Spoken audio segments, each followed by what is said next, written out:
Você já percebeu o seu chamado, a sua vocação? Você tem agido conforme esta vocação? Vamos falar um pouquinho sobre isso na palavra do Senhor.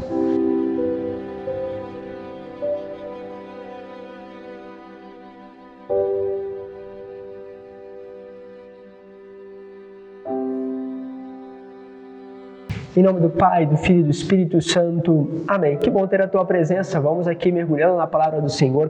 Hoje quero pegar com vocês a leitura que está da carta de São Paulo aos Efésios, capítulo 4, do versículo 1 a 7, depois do 11 a 13. Diz assim: Irmãos, eu, prisioneiro no Senhor, vos exorto a caminhardes de acordo com a vocação que recebestes, com toda a humildade e mansidão. Suportai-vos uns aos outros com paciência no amor e aplicai-vos em guardar a unidade do Espírito pelo vínculo da paz. E ainda continua, mas quero parar aqui já. O que diz? É o seguinte: cada um de nós recebemos uma vocação. Você pode ter recebido uma vocação justamente ao matrimônio, e dentro dessa vocação, o matrimônio também um cuidado, uma paternidade, uma maternidade. Outros receberam um chamado, uma vocação para a vida celibatária, se tornarem uma freira, ou se mesmo caminhar no celibato, mas também pode receber uma vocação ao sacerdócio, que também não deixa de ser uma vocação ao celibato também. O que acontece? Cada um de nós temos que caminhar segundo essa vocação. Se um esposo ou uma esposa não tem ciência da vocação, passa a se comportar fora disso. Como uma mulher que é casada, como um homem que é casado deve se comportar. Às vezes você vê no relacionamento, no namoro, essa coisa sendo formada. Ou seja, aquele homem que então talvez prestava atenção naquela mulher, estava de certa forma buscando ali uma parceira, ele tem que entender que hoje encontrou. E que por ter encontrado, agora, embora possa se apresentar outras mulheres que ele acha bonito, que acha interessante, ele não pode deixar os seus olhos pairar sobre outra mulher, ele não pode justamente se envolver afetivamente por outro, porque começa a criar um compromisso que então é selado no matrimônio, e com o selo do matrimônio precisa se comportar segundo a vocação que recebeu. Ou seja, fidelidade, integridade, e aí é lógico, mansidão, humildade, porque conviver com o outro, da qual faz parte a tua vocação, tem que ter humildade, tem que ter mansidão, tem que aprender justamente a deixar-se tocar nas suas feridas e saber tocar nas feridas do outro, viver esta lógica, porque se não se vive, o que acontece em alguns matrimônios? A pessoa vive um matrimônio assim, isolado, não conversa em casa com a sua esposa, não tem relacionamento. E aí, sem relacionamento, você não está comportando segundo a sua vocação. Podemos ir para o outro extremo, aquela pessoa que aderiu-se de tal forma dentro da igreja que vive como uma celibatária dentro de casa. Ou seja, não se aproxima, perdeu o afeto, não tem uma relação íntima mais com o esposo. O que aconteceu ali? Começou a se portar como uma celibatária dentro do casamento. Algumas dimensões pode ser vivida isso? Sim, há casos e exceções, são exceções para pessoas que estão numa caminhada conjunta e espiritual muito mais profunda. Porém, comporte-se conforme a tua vocação.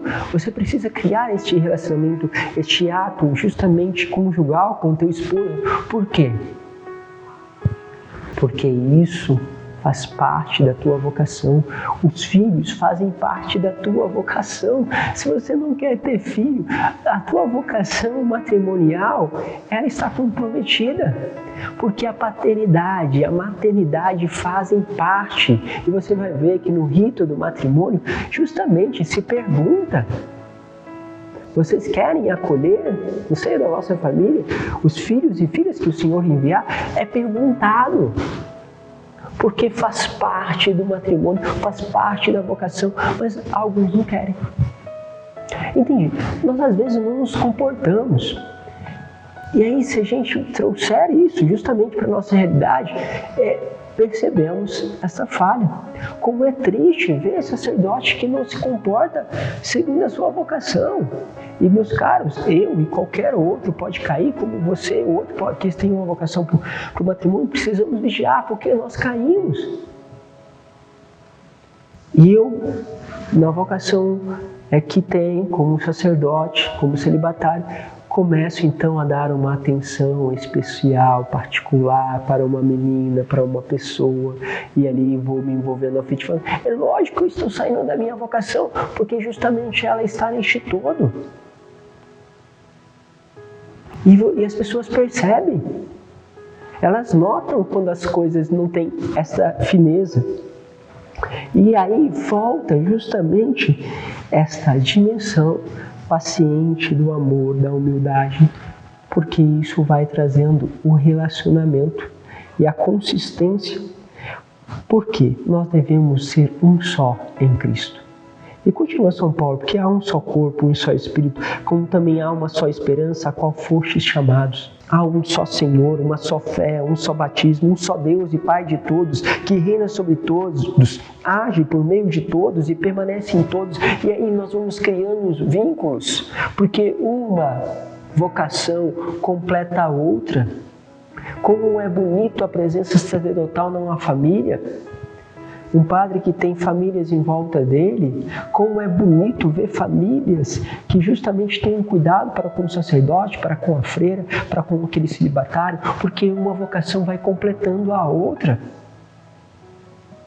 Mas se nós perdemos este vínculo, perdemos a graça do todo.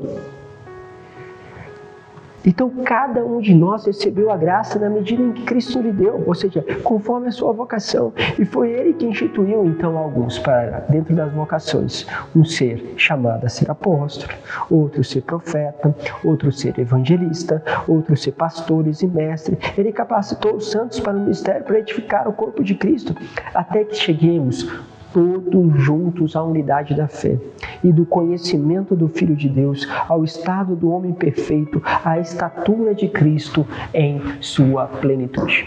Pense um pouquinho com isso. Ou seja, Deus te chama.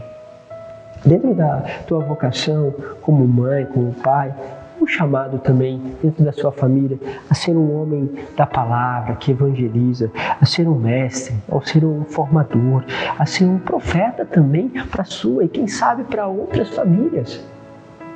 Mas Deus capacita cada um, mas precisamos, por primeiro, viver de acordo com a vocação da qual nós fomos chamados. Deus nos abençoe, Pai, Filho e Espírito Santo. Amém.